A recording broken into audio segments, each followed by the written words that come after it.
Welcome, everybody, to another episode of The Dynasty, a podcast on the Alabama Crimson Tide. Chris Stewart here, along with, of course, with A.J. McCarron. Trent Richardson, a lot coming up today on the program. Before we get to that, though, I want to remind you that new episodes of the show drop almost every week. We're actually off next week, but just about every week we've got one for you on YouTube, Apple Podcasts, Spotify, wherever you get your podcasts. And also, if you're looking for the show, just go to thedynastybama.com. That's got the links. It's kind of the hub for us at thedynastybama.com. And whether you're listening, please rate, or wherever you're listening, I should say, please rate, review, and be sure to check us out across social media at The Dynasty Bama. Again, that's at The Dynasty Bama. Coming up today, we're going to talk about Kalen DeBoer. What's different maybe about Coach now and different for him today as opposed to 1 year ago at this time.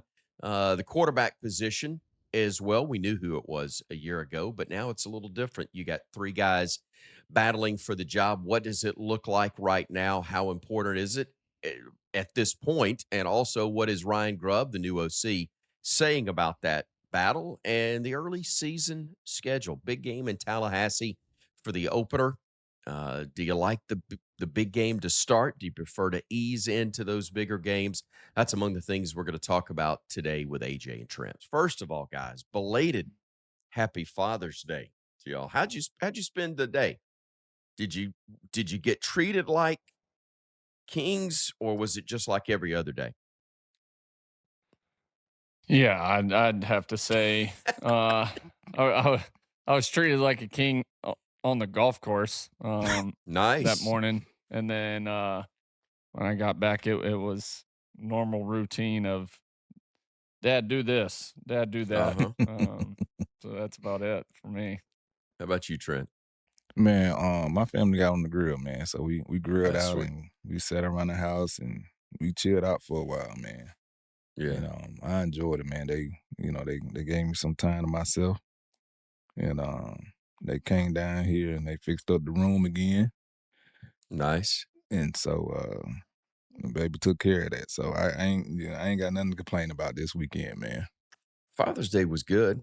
You'll forgive me. Father's Day was good for me because got to relax, a little church, a little hanging out at the house, the all important nap when you're my age, but also grill that night. But it was not as good as last year.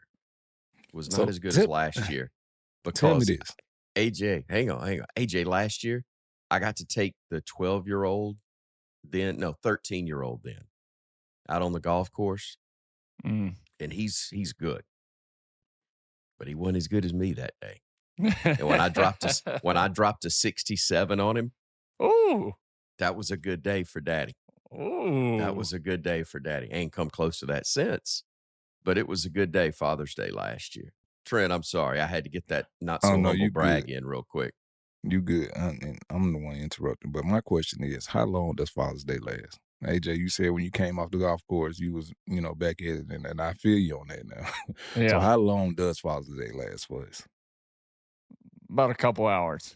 I was going to say, about 45 minutes. Yeah, Depends on where that window is. yeah.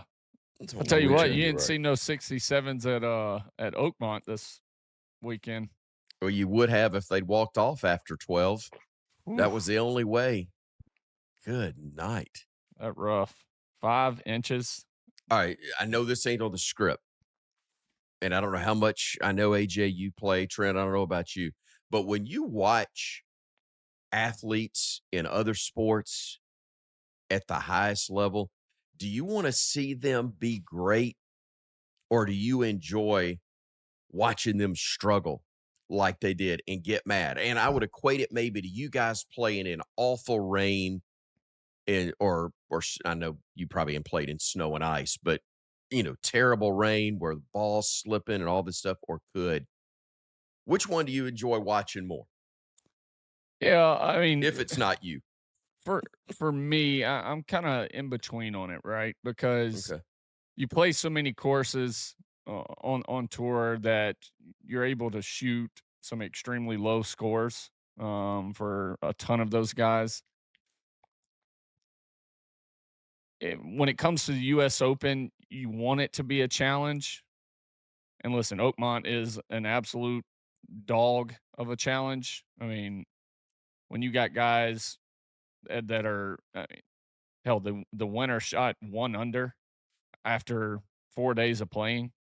Yeah. Like, when do you ever see that? I mean, that, and they thought that the winner really going into this with the conditions, rain, how thick they had the rough and everything, they thought winning it would be 1 to 4 over par Yeah. for a lot of people. So it's kind of in between because you want to see them do great and show their talents off, but at the same time, it's another challenge. And I think the U.S. Open should be tough.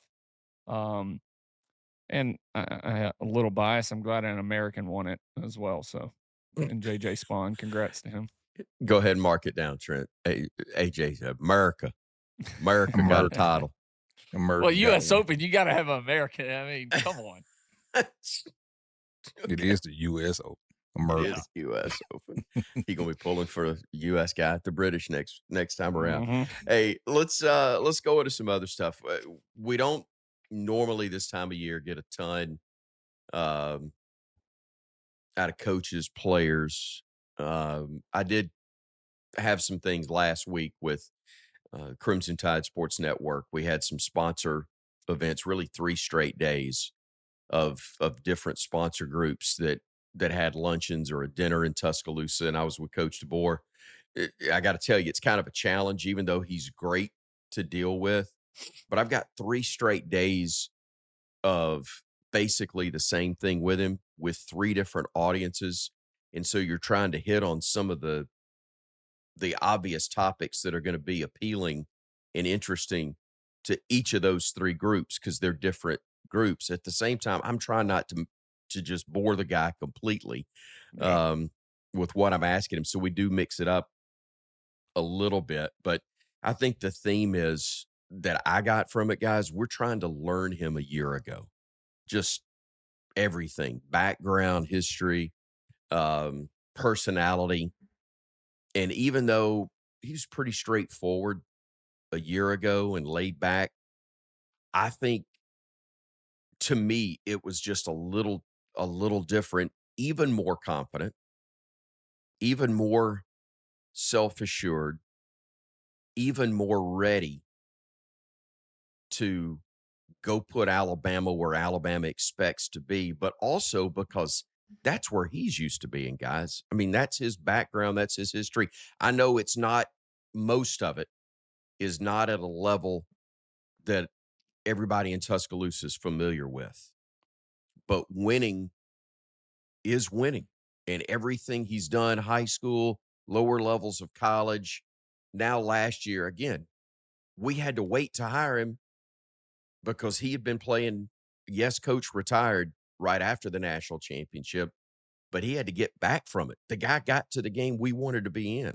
So he knows what he's doing, is my point. And it looks like a year later, he's very confident that things are in place now to go do it the way he wants it done. And having a plan, I know, is the first part of it, but having the time, the ability to put that plan in place is also just as important.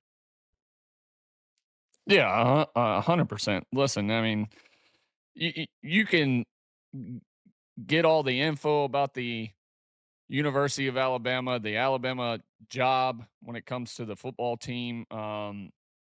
You can talk to as many people as you want, right? And you can even come in and take a visit and try to experience. You have no clue what you're getting yourself into until you've been there for at least a year, right? I mean, Yeah. the expectations at Alabama um, are almost unreachable at times because it's just year in and year out expectations of winning, and especially in today's um, age in college football, it makes it even tougher because everybody's paying now. It's not just going off tradition and winning and who you have there right now. And I mean, there's so many factors to this, but I mean, listen, for him to have a successful first year after following possibly the greatest, coach of all time, uh, in my eyes, and I'm sure in our eyes, the greatest college football coach of all time. It's tough. I don't know how you fill those shoes. I thought he's done an unbelievable job of handling everything, and he's only going to get better as he's in this seat. Trent, what do you think? I mean, I agree with AJ, and you also. I mean, you think about the success he had last year, and you know, to leave a to leave a team like Washington that just made it to the national championship, and you still got a lot of players that's going to return, and you're moving your whole family out to the South. I think it's big for what he did. And who else would want to take that job behind Nick? Like, who want to be the guy after Nick? That's tough shoes to follow. Yeah. I had a situation like that with Mark. Like, who wanted to be the guy who followed Mark Ingram? He won the first Heisman ever at Alabama. Yeah. So I've been in those type of shoes, but not as significant as national championships. The guy who got the most in the world, right? With Nick Saban. It's just to me, man, it's just tough, man. But I got to spend some time with him yesterday, man, and for all them guys to return, nobody leaving the spring, to have those guys in the building, and those guys from talking to coach yesterday, like those guys are holding each other accountable now. Like it's not the coaches policing, it's the players Yeah. policing, and that's what it need to be. And in a team that we've been on as championship teams, AJ and Chris, I know you've seen it in the locker room a lot. We always police ourselves. We're always, as players, we hold each other accountable because at the end of the day, me and AJ is on that field. Coach Right. Saban ain't on that field. At the end of the day, like we still got to execute these plays and go out there and perform with the talents that we've been blessed with and everything we've been coached up to do. I remember. So it's yeah.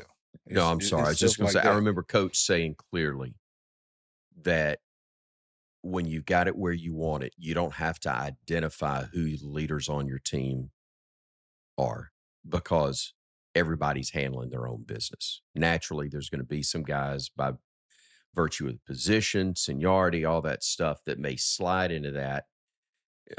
But you don't have to identify them because everybody's handling their own stuff. Yeah. Trent, I want to go back to something you said. Was that your first time really to spend any time around Coach DeBoer? I know you've met him, but was that your first time to actually spend any length of time? And I don't want to put you in a spot where you're not comfortable talking about the interaction, but you want to tell a little more about maybe what that was like with him yesterday? Yeah, it was my first time being around. I've been around a few times, and we talked for hours. We talked for hours. Okay. But yesterday, we talked about 30 minutes, and TJ went down to the camp yesterday. He did good, and we just chatted up, man. You just asked him, how's the living? How's it different? Is it home yet? And he said it felt like home to him. It's the same stuff with the trees and stuff like that. And he just loved being in the South, and the sun is always out, and the rain's a little different, but other than that, like we just talked about, off the field stuff, man, and just trying to get to know the guy a little bit more, man. Because a lot of people, when you talk about Coach DeBoer, man, people expect him to be Nick Saban, and that's not what it is. Like he's his own person. He's coming in here with his own program, and what I do like about him, he's not trying to replace Nick. He's not trying to reinvent the wheel. He's just trying to make sure you carry the torch into the standard, to the highest point that he can. And so for me, man, the visit yesterday was more, I had conversations about, certain positions. And of course, we talked about they out here ranking all these guys. And he liked the DBs. And I love the DBs too. And you look at, what they got returning. And so when you talk about that, man, it's just a process of knowing your team, and he's the head honcho. He's the guy that knows, he loves the receiver room and he loves the DB room. I mean, he loves the offensive line too. Don't get me wrong, but with Ryan returning, Bernard returning, and you got some guys that he picked up, man, he's really confident about that DB room and that receiver room. AJ, when he said he's the guy, that reminds me so much of what I've heard you guys talk about before with Coach Saban. And a common thing to me is if you are the man, I don't want to go Ric Flair, but to be, you got to be the man. They know you guys always knew Coach Saban was the guy. Coach DeBoer probably has he definitely has a different demeanor, maybe a different approach. But that to me, as an Alabama fan, is exciting to hear Trent say he's the guy. At the same time, even Nick Saban, who was clearly the guy, knew how to talk to you as a guy, Yeah. one-on-one, could relate to you. I don't think that's an issue for Kalen DeBoer, but talk about the dynamic and how important that is. That the head coach, especially at Alabama, can be that leader that rallies the fans, can rally the team, but one-on-one can communicate at a level that needs to be done to get through to a kid individually. Well, yeah. I mean, listen, the biggest thing for him coming into this was don't be Coach Saban, right? Yeah. You're not going to fill those shoes. Don't be that guy. I think that's the biggest downfall for a lot of Coach Saban's assistants that go out and get their own jobs, right, and run their own programs. It's almost the same effect that the Belichick effect that he has. A lot of his assistants haven't been successful when they've gotten head jobs as well because they're so worried about being that same guy instead of just being themselves.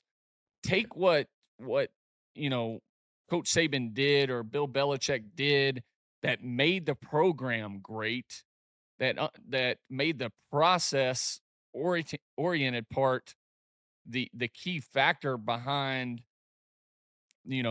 laying the pavers to get the foundation there. Like that's the biggest issue with a lot of people that get head jobs from under these Hall of Fame coaches. And that was the biggest thing for Kalen coming into this is just make sure you're yourself. Because if you're yourself, people will buy into you, buy into what you believe, how you see it happening, and that's all you got to have in college football.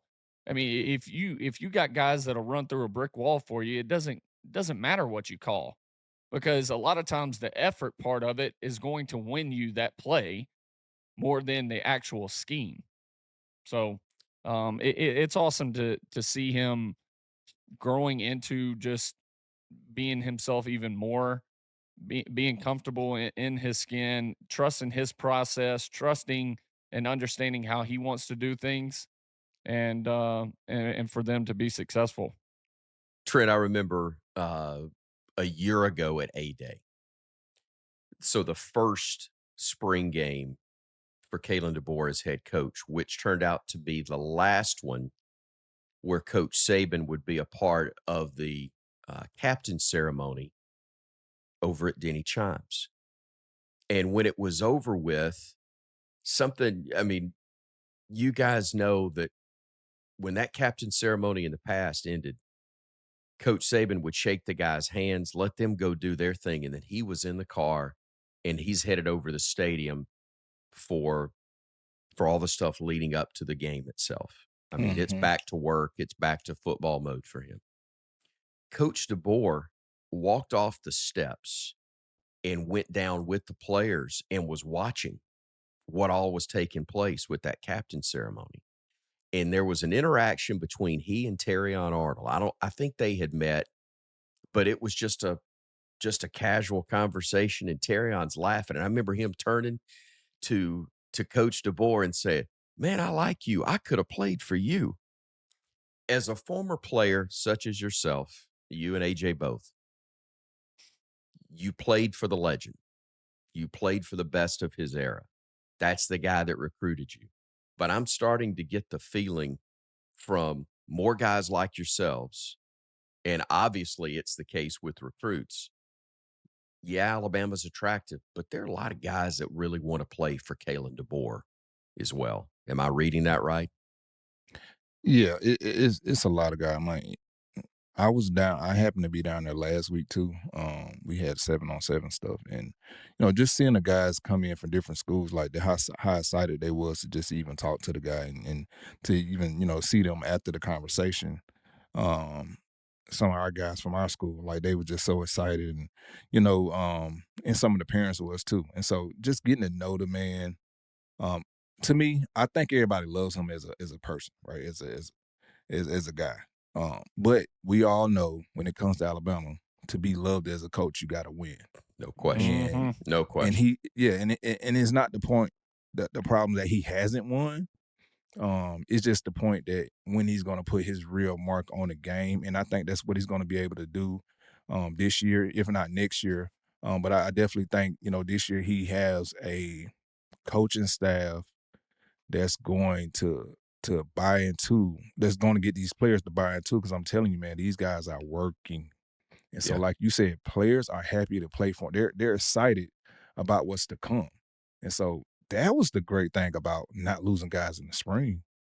All right, we might take a loss in the fall. I mean, we might take a loss after the season. Cool, but in the spring is where we got to keep these guys and let these folks know that hey, people are buying into our process. Yeah. It's just a process when Right. we going through it, right? So you're gonna lose some because you're not Nick Saban, and those are Nick Saban guys, right? Um, so it is what it is. We got to get to a break, but to me, that's one of the biggest things I just hear you say is that guys are working. I know what you guys always have defined as work and what you look at and what you see and what you identify as Alabama work and what that should look like.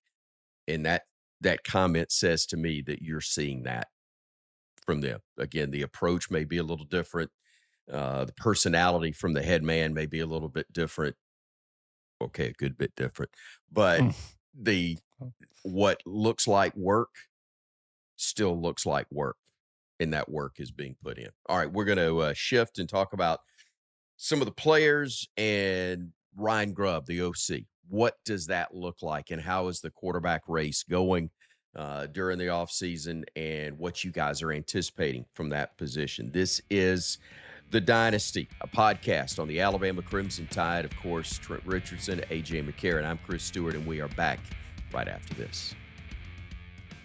Chris Stewart back with you on The Dynasty, a podcast on the Alabama Crimson Tide, of course, with Trent Richardson, AJ McCarron. Please remember YouTube, Apple Podcast, Spotify, wherever you get your podcast, also the central hub for it, thedynastybama.com. And wherever you're listening, please rate, review, and share. Check us out across social media at The Dynasty Bama. All right, guys, we had such a good convo about Coach DeBoer and him in that first segment. We kind of pushed this convo we had planned about Ryan Grubb and the quarterback position to our next segment. I think we've got a clip of Coach Grubb. Probably good to get to this right out of the gate if we can. Steve Gorgie, our producer, phenomenal at what he does. And if I'm not throwing him too much of a curve, let's go ahead and hear Coach Grubb on the quarterback situation, talking to Tuscaloosa's Tide 100.9's Ryan Fowler about Ty Simpson and where he ranks in the chase for the starting role right now. He is right now, and we don't really deal in absolutes till we have to. Sure. But I was trying to answer that as honestly as I could. That I knew that people were looking for direction and shoot. So are the guys in the room, and so those were not surprising things. Those are things that we had already talked about with the guys. We'd had our post-spring evaluations done with the guys. And Ty took care of the football better. He operated better. And I thought he improved for an older quarterback. And I know young to playing or starting experience, but as an older guy, I thought he, especially towards the latter part of the spring, he really started to show more of those characteristics. AJ, he's a tad older than you. I think not much, though, from when you were battling Phillip Sims going into, I guess, your sophomore year for the starting job. But there was that competition neck and neck. Nobody really knew until after Penn State that you were clearly the guy. Is this going to be a similar thing for Ty with Florida State, where it's going to be clearly his job once this is over with?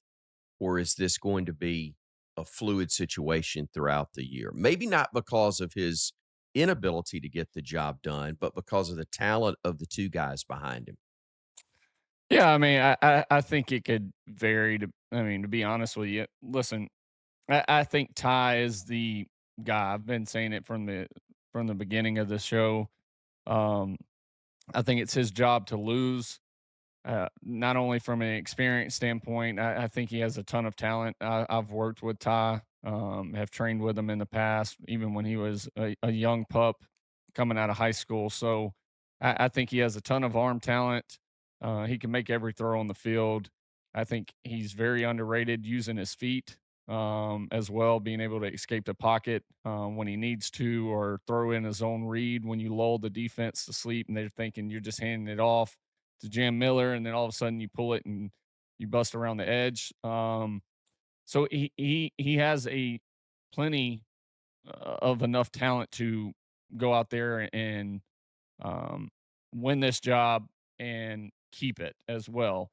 The question is, Florida State, like when our first game that year was versus Kent State. I went out. I think I played the first two series. We go down. I throw a touchdown to Mays, and maybe Trent ended up scoring as well. I can't really remember, but and then Phillip, I think, had 2 drives and he threw a pick and then something else. And so after that, it was pretty much in my eyes my job. Even going into the Penn State game, I took all the reps. I don't think now, is that a challenge? Yes, because it was the largest crowd of Penn State history. I think at that time Yeah, it the was a whole whiteout. whiteout. Yeah. Yeah, I mean there were so many factors going into it, and Penn State was a good ball team that year. So it's kind of the same thing, but also not, because Florida State was awful last year. I mean, just horrendous in all aspects, offense, defense, special teams. So you don't really know what you're getting going against Florida State this year, right? Like, did they get some guys out of the portal? Are they a bounce back team, or guys buying into Coach Norvell's process? So I think it's going to be a challenge, because Florida State is a tough place to play. It does get loud there at times. So it's a great challenge for Ty and the offense to go down there, be successful. But he has a couple games, right? After that, I think week 2, ULM, week 3, Wisconsin. The week 5 game is where you really can solidify the job, right? Versus Georgia. I think you solidify the job and take out all doubt, questions, and any controversy playing well leading up to that game, right? But they're probably going to rotate some of those guys. Austin Mack, Keelan Russell will probably get some rotation in there in some of those games as well leading up to it. But the Georgia game is the game, right? You go out and you play well that game, it's your job for the rest of the year. It's like there is no back and forth if you go out and play well in that game. So listen, he's got to go out and play well. I have all the confidence and faith in him. I think he's going to do an outstanding job this year, and I'm excited for him. Coach makes the decision, but Trent, the players know, and I saw the look on your face when AJ was talking about Ty Simpson. You believe in this guy too, don't you? I mean, you think it's him, but also share kind of with that how, as a player, you guys knew clearly that AJ, it was his turn and he was ready to be that guy for your team? What stood apart besides the obvious numbers? For me to answer the question about AJ, we listen, and this is not talking because Greg, that's my guy. That's the OG. He was my quarterback for 2 years, but the writing was on the wall a long time ago for AJ. And so I know AJ's being real modest right now, and Phillip was a great quarterback. Don't get me wrong. He was a guy that could play anywhere at the time, but we had a guy like AJ. And AJ, he was smart. He got to learn from Greg, and he got to learn from the guys that was in the room that was before him. Um, and he had some good guys around him, right? But we seen him writing on the wall a long time ago for me.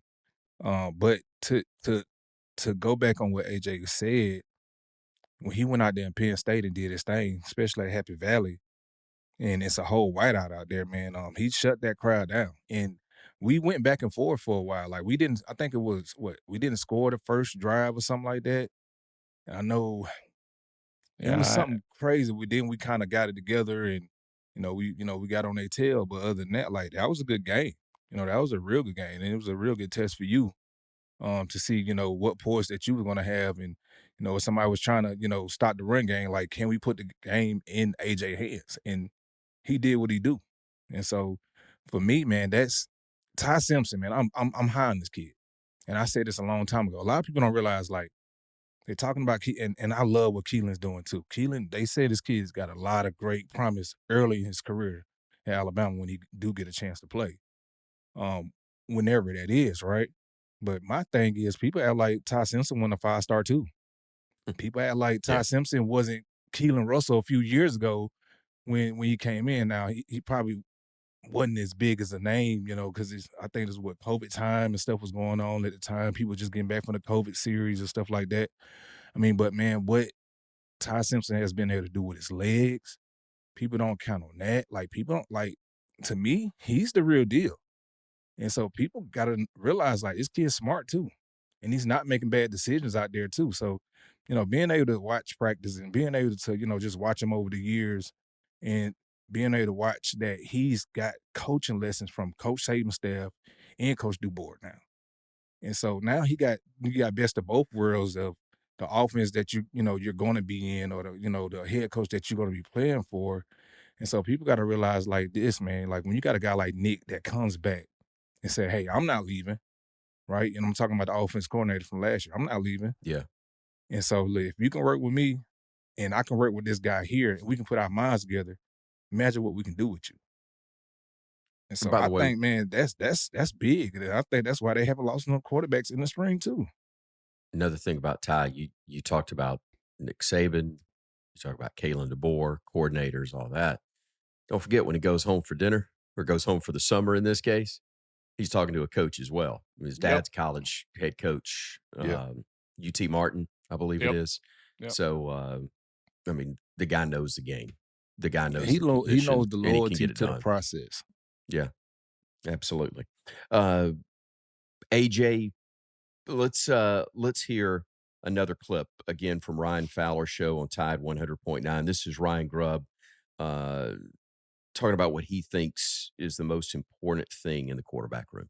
The number one thing in the quarterback room is you got to have, that should be the most competitive room on the football team. And if it's not, you probably don't have the right guys in there. And I think for years, far before I was here, Alabama's done that. Brought in a lot of really good quarterbacks, let them compete and develop, let the best guy win the job and move on from there. And we're no different. That's what we're trying to do is develop every one of those guys. And in 22, when we got done with spring ball, we didn't name a starter. It was very similar, and we went into the summer with no starter, and we got into fall camp, and then, Michael won the job and kind of ran away with it from there, obviously. But I feel like we're in the same spot. The guys got to keep competing through the summer and fall camp, and we'll let the cards lay where they may. And, typically these things have a way of sorting themselves out just by production and performance. And we'll track every part of that with the guys and very upfront in our communication with the guys as far as where they're at and, what we like and don't like. And we try to give that feedback daily to the guys. AJ, I would think that from a team perspective, yes, the practice field is incredibly important to identifying who the guy is. But in terms of the team being what you want the team to be, regardless of who the quarterback is, it's about how each of these guys handle things in the locker room. Because if you try to turn this into a political race, you start getting camps that get divided up and thinking, well, we want this guy, or I think this guy should be.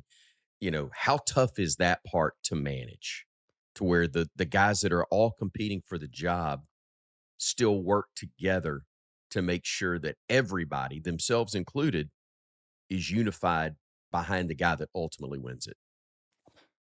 Well, listen, you know me. I'm gonna be brutally honest on this one, right? As On a everything else too. as a white quarterback on a team that's predominantly black, right?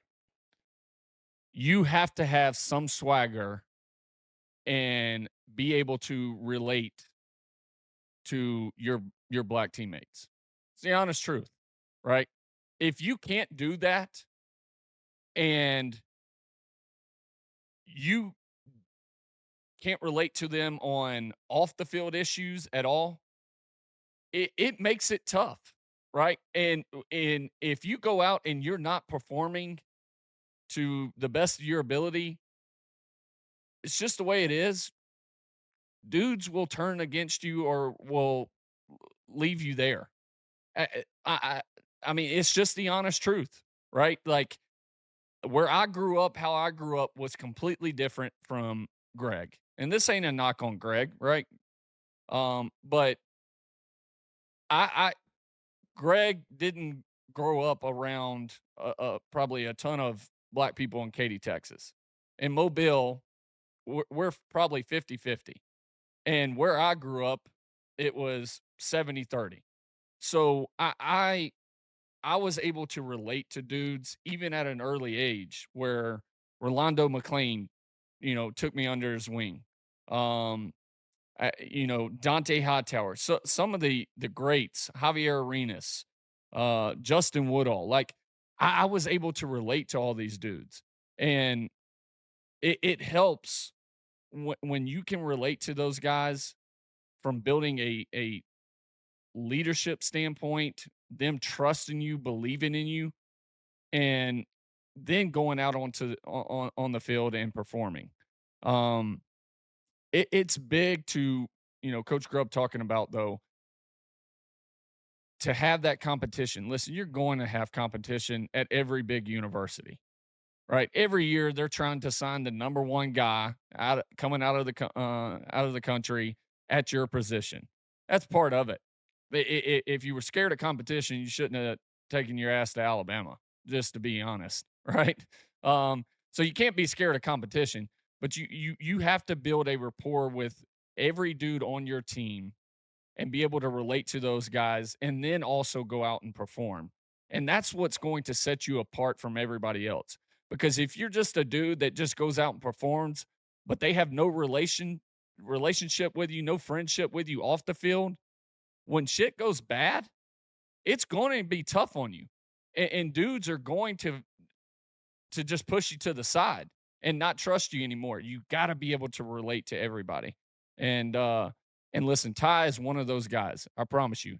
Ty has some swagger. He doesn't show it as much, but you'll see him at times. He's dancing. He's got handshakes. Like he's got that swagger about him, and a little bit of which I love the cockiness inside the white lines that you need. You need to have that to be successful playing the quarterback position and to play the quarterback position at Alabama. Trent, if we were in church, I got a feeling I'd be hearing you say amen to just about everything the guy said. I definitely was. And it's so funny because we were talking about this yesterday, right? And talking about the swagger and the cockiness. And oh my God. Me and Chap was talking about this yesterday. Joe Panazio, I spent time with him yesterday. He was at the camp yesterday. Joe Pod. And so we was talking about our last year, my last year. And we was playing Florida, and AJ threw me a screen. but I look back and AJ is I think he slapped somebody or something. No, I went over and easily tackled me late on that play. I throw the screen to you. You busted up the middle, and he's laying on top of me. And I said, "Are you gonna get your ass up?" And he spit in my face. And so when he spit in my face, I got up and charged straight to the Florida sideline. I didn't care who was with me, who wasn't with me. And I went over, and it's Muschamp, Easley, and me. And I go straight over and headbutt the shit out of Easley. And so I'm looking at this. I done broke a long run. And it's like, so I'm looking back I'm running back towards AJ, and they're like, oh my, let me get my quarterback. I'm like, I know AJ. Like he's saying somebody to spit in his ref, like he didn't spit in my face. Biggest surprise out of that is that you didn't headbutt Muschamp. That's what he was pissed at me. Yeah. When wasn't he? He was also never mind. I'm gonna leave it right there. All right. Let's rapidly take a timeout. When we come back, we'll wipe the spit off our faces and sort things out. We still got to talk about some kickoff times, early schedule, football and basketball. There's some stuff there that has come out as well. This is The Dynasty, a podcast on the Alabama Crimson Tide. We call it The Dynasty, a podcast on the Alabama Crimson Tide. And a shout out to Steve Gorgie, our producer, who does a fantastic job of somehow cutting all this stuff down, because y'all think we talk a lot now and talk a lot of stuff. You ought to hear what doesn't get on air. But we have a great time. I hope you'll check us out again wherever you get your podcast. Like and share. And also dynastybama.com is where you can kind of find the hub for everything. Do want to make a note. We're out next week. So the summer, obviously, we're going to have a week here or there that we're out. We're going to let you know, but we are out next week. But in 2 weeks, we're back with another new show as well. Guys, in the time that we've got left, let's talk about some of these kickoff times that have been set. As always, we know Alabama LSU is going to be a night game. I mean, that's you can bank on that. But the opener against Florida State set for a 2:30 kick, and I'm already hydrating, just trying to get ready for a 2:30 kick in Tallahassee this time or that time of year. I mean, it's going to be insane, but that's part of playing it in Alabama or anywhere in the South. You're getting that, and I joke about hydrating now, but this is where that program that gets you ready is all the more important, isn't it, Trent? Just making sure you're getting stuff done now to get yourself ready for when things get rolling. Oh yeah, when you think about your summer workouts, your spring workouts, let's get your body prepared, get your mind mentally prepared. When you look at and I love this subject, because when you look at the Rocky movies, Rocky took his body through all type of trauma before the fight because he knew what he was facing when he faced Mr. T, right? When he faced what's my guy? Ivan Drago. Yeah, when he had to Clubber face Lang. him. Yeah, like I can help you on the first 4. I ain't any good after the 4th Rocky movie. Listen, he knew what he was going to have to face, and so, I mean, even with Apollo, right? Like he knew what he was going to have to face, and Rocky ain't the biggest guy in the world. So I don't know if y'all ever seen Little man Sylvester Stallone. Like Stallone. he's a little man. So I think one of the movies when they were shooting it, they had to put him on a shelf or something when he was fighting certain guys. But just to even talk about that though, man, like you got to take your body, like you got to be prepared. Like you cannot go out there. It's almost like when you got when you're playing a sport or playing basketball, you put on new shoes. You got to break them in. You got to. If you don't break them in, your feet gonna have all type of corns and blisters on them because they're going to be sore. AJ grunting just hearing that. He can feel it as we're talking about it. All right, Florida State 2:30. Then you got Monroe for a 6:45 start at night. Wisconsin early game. That's kind of rare. We liked it up there. It was really noon Eastern time, but 11 Central when we kick it against Wisconsin. in the return game. Obviously big as well. Georgia at night in Athens, I ain't looking forward to, guys. Gonna be a tough Not one. because of the outcome. Alabama's does fine against Georgia, but that win or lose, that ain't gonna be fun. Getting out of there at Dark 100, that place can be, they ain't real friendly there. That's all I'm gonna say. I'll leave it at that point. But what do you guys think? Anything that jumps out for you? Do you prefer starting with the big game like Florida State, or do you prefer almost that warm up that you get, like you were talking about, AJ, when you guys played Kent State before you played Penn State to get things going that big year for you as your sophomore season? Yeah, I mean, hell, most of my career we started with a big game to open up the year. I mean, we were in the Chick-fil-A kickoff, I think 3 out Yeah. of 5 years, versus Virginia Tech a lot of times. So, I mean, listen, I I think you have the team, right? Because you have all the returning starters on defense, or a ton of returning starters on defense, I should say. You got a ton on offense returning as well. So you have the right team and makeup to play a big time opponent, or a big school name.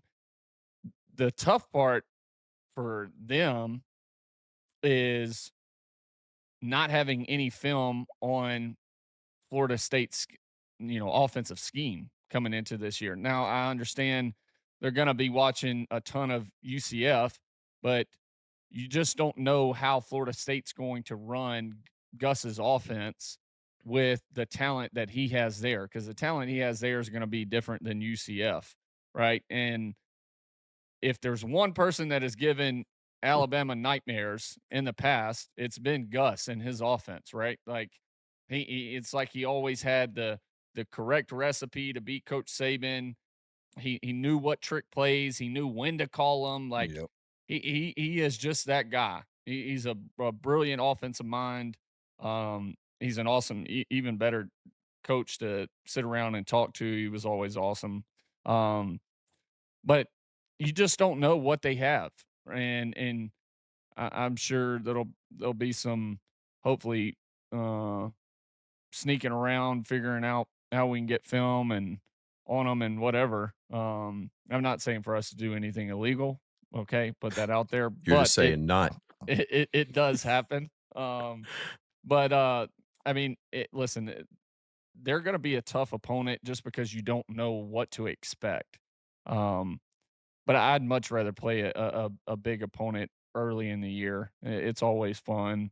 It lets you know, it gets guys going early. It lets you know where you're at. So it's a good benchmark for your team. Trent, anything stand out to you about the Yeah, I agree FSU with game? everything AJ said. I like having that opener, especially when you're playing against a Virginia Tech or a Penn State, or somebody that the build up to the game, right? Right. Is even bigger. When you have you're playing against Tyrod Taylor. Yeah, Tyler.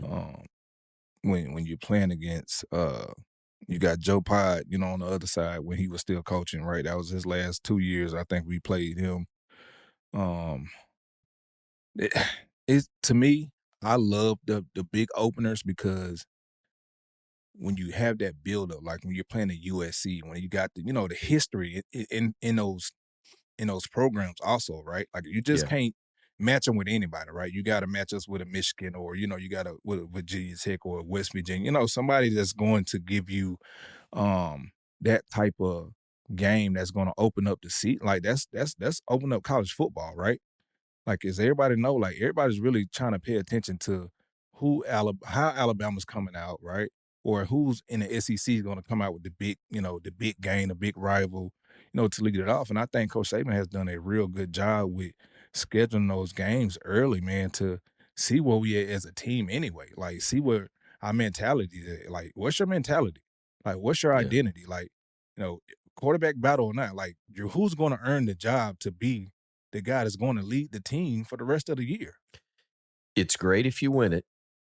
It's great if it goes right. but it can be devastating if it goes wrong. And I'm just talking about from the other side. You think about that matchup with Florida State. We play them in where? Dallas, Atlanta. I don't remember which it was, but it was the beginning of the end for Jimbo Fisher in Tallahassee because Bama was up 3 scores, 5.5 minutes to go, kept his starting quarterback in, gets sacked on 3rd down, gets injured. He's out for the year. And they started a big time slide, and that began his exit to College Station. And again, I agree with you. It was great for Alabama, but for Florida State, look, there were cracks already in that foundation, but that helped split it wide open. Hell, it was great for Jimbo Fisher too. Well, financially, it turned out right. You're exactly right. Nobody's feeling sorry for him, that's for sure. I just meant in terms of having things from a program standpoint. But that's what I love about it, though. Like, it's never great for nobody else, but for us, it's great, right? I agree. But it tells you, like, it shows you, like, what's the mentality of your team for the rest of the year for real, because we go in and take people will. And that's what I loved about how we played the game. Like, we went through that summer and spring program. Like, we knew who was going to win that first game. I don't give a damn who it was. And your SEC tested as well from an environment standpoint. Even though you're going to play better teams probably than Florida State, environment-wise, it'll be nuts. Most of these games we've talked about with these opponents, they've virtually all been neutral site games. So we had the majority of the fans in virtually all of them, or at worst, it was 60-40 for the opposition. So it ain't going to be 60-40 when you go to Tallahassee and it's 1,000 degrees. And I mean, from an atmosphere standpoint, it's a good test for their team as well, because really the next time you play on the road and have a test is going to be in Athens. So it's a good, like I said, benchmark to see, all right, where are we at playing in a tough environment? Where are we at from a mental standpoint playing in that environment? And then what do we, after this game, let's get back to the drawing board and see how we, progress before we get to Athens, what we need to work on. So it allows you to get back to the drawing board by opening up in a tough environment, being down in Florida State.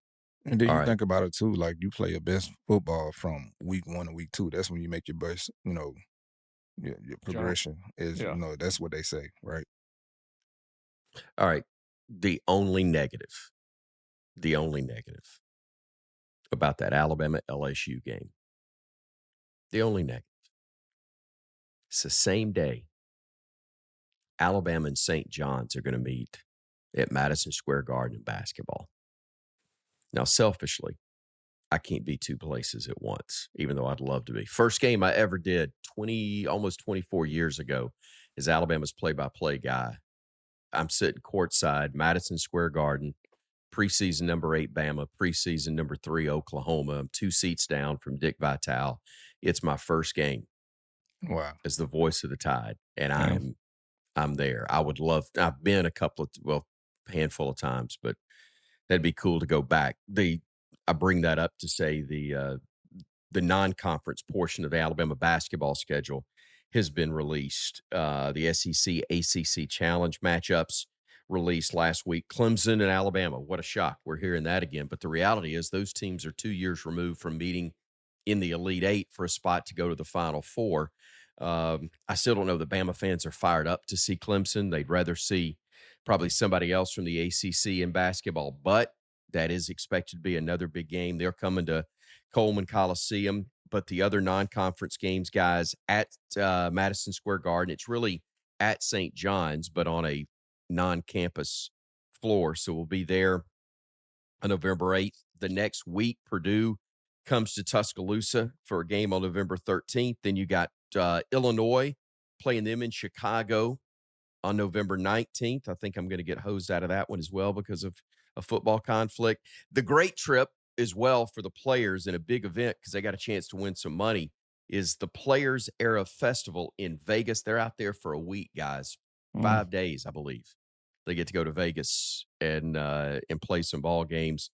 Then that matchup with Clemson, they're going to also play in mid-November or mid-December, I should say, against Arizona in Birmingham. So some marquee games. And look, we know we're in the mode where we're thinking football. It's exciting to hear Alabama basketball be talked about as well, because you're talking about the highest level. Nate Oates helping Team USA in their under-19 national team. He's one of the coaches for that this week. So some awesome stuff from both the basketball side of things, as well as football right now. Yeah, well, just to help you out, man, me and AJ will take over football for you, man, so you can go out there, go see by Dick Vitale if you got to, man, or go out there to Vegas. I don't know if Dick's gonna be there, but if we can just find a way, could we push that LSU game? Listen, we'll do the play-by-play on the football tip. We got that for you. Don't worry about that. We got that. I would give good money to hear Trent Richardson's play-by-play version. It's gonna have to be. It's gonna have to be on pay-per-view, probably. Yes, I'd need a mute button. Mm-hmm. If you ever heard of it. Again, I just hope I've survived another week as the play-by-play guy at Bama after doing a podcast with you two. That's the biggest fear. Hey, I got to give.